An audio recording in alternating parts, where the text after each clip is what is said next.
That's fine, the last job at 13 Central. 5 George K. 5 George K. 5 George K. 496 Broadway between William and Stone. Right. Well, what we know is, the location where you saw Elena Train reporting just a little while ago, that's the location, that's the building to the right of where the former president, to his right, where the former president, when he was standing, that's the building where law enforcement believes the shooter was firing those multiple shots that the Secret Service says were fired toward the former president. Now, we have video that we can share, that we can show from somebody who was at the scene there and was taking video of. Okay, I'm told that we're about to get that in there, but there's video, Wolf, that shows the rooftop of that building. That's where the alleged shooter, the suspected shooter, is believed to have fired the multiple shots that went toward the former president in the stage there. Again, this is, there's varying estimates out there, but it looks very, very close. Right outside the venue, would have been right outside where the Secret Service does screening for anyone who goes inside the rally. So again, we're talking probably the distance of about a football field and a half from where the alleged shooter, the suspected shooter, was on that rooftop, and where it appears as where the people who were attending the rally could clearly see the body of that person down after the counter snipers from the Secret Service immediately took action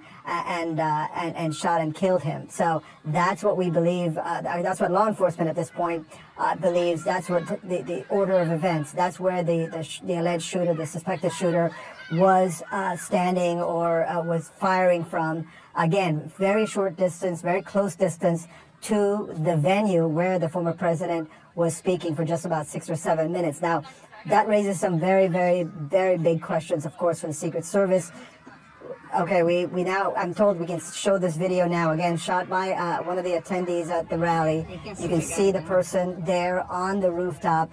This is after the Secret Service, it appears, has already shot and killed this person. They're down on that rooftop. That's where Elena Train is seeing that huge police presence right now. There's every law enforcement agency that you can imagine is at that scene trying to collect some of the evidence. She saw as well, Elena also saw an ambulance there. So it appears, again, as part of the crime scene investigation, all of that is being done as we speak, Wolf. And so what we see there in that video is the moments after the counter snipers from the Secret Service take action and take out the alleged shooter, the suspected shooter, who again is firing from that elevated position, that rooftop that is just outside of where the rally was taking place. Again, not a very, very short, not a long distance at all. And it'll raise some very important questions for the Secret Service and the protocols that were being taken before this rally. We've been to all of these events, Wolf, and we know, we've always seen Secret Service, local SWAT teams secure every elevated position that could possibly be where someone could take a shot at the person who is being protected. And so the question that will emanate from this today is what was done to try to secure those positions that are outside of the rally. Wolf?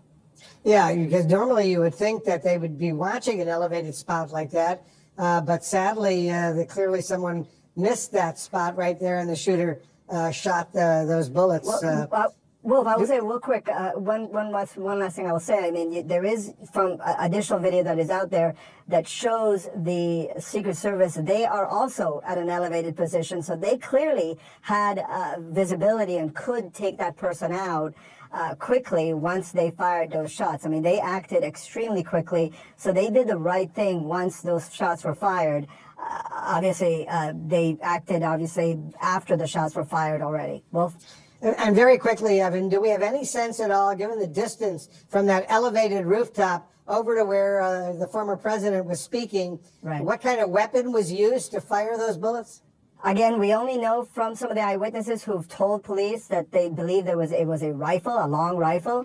We don't know what kind of rifle, and that's something that you have ATF there at the scene. They're going to be doing a trace, Wolf, of that firearm to see where it was where it was purchased, whether this person bought it, who bought it, and where, how long ago that happened. Again, as part of this investigation that is now ongoing. Our Elena Treen is on the scene for us. Evan, stand by. We'll get back to you. She's getting more information. What else are you learning, Elena?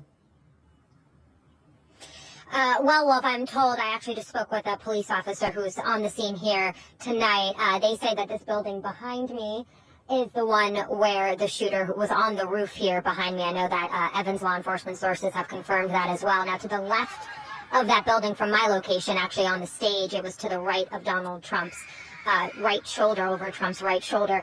That is where the shots were coming from, the officer on the ground told me. Now, you can see there's still a heavy police presence here. As I had said earlier, there were at least a dozen police cars around this area. We immediately came over here to ask about what the heavy police presence was for. And like I said, a police officer on the ground confirmed to me that, yes, this is where the shooter was, on the roof.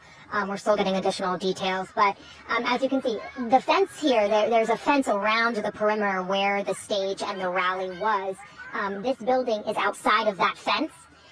It's definitely higher than the fence. You can see that the fence doesn't go that high. There is a red building, and I'm not sure if you can see it on our camera here. There's a red building to the right of the stage. That is where the snipers, I had saw them myself on the ground when I was inside the rally. The snipers were on top of the building, and that's where they were able to immediately respond to the shooter in real time. But you can see, I mean, it's very dark now. It obviously wasn't earlier today. You can see here, though, just how close this building is to the actual rally venue and the stage itself where Donald Trump was speaking earlier. Thanks for watching. Please like, comment and subscribe to this channel.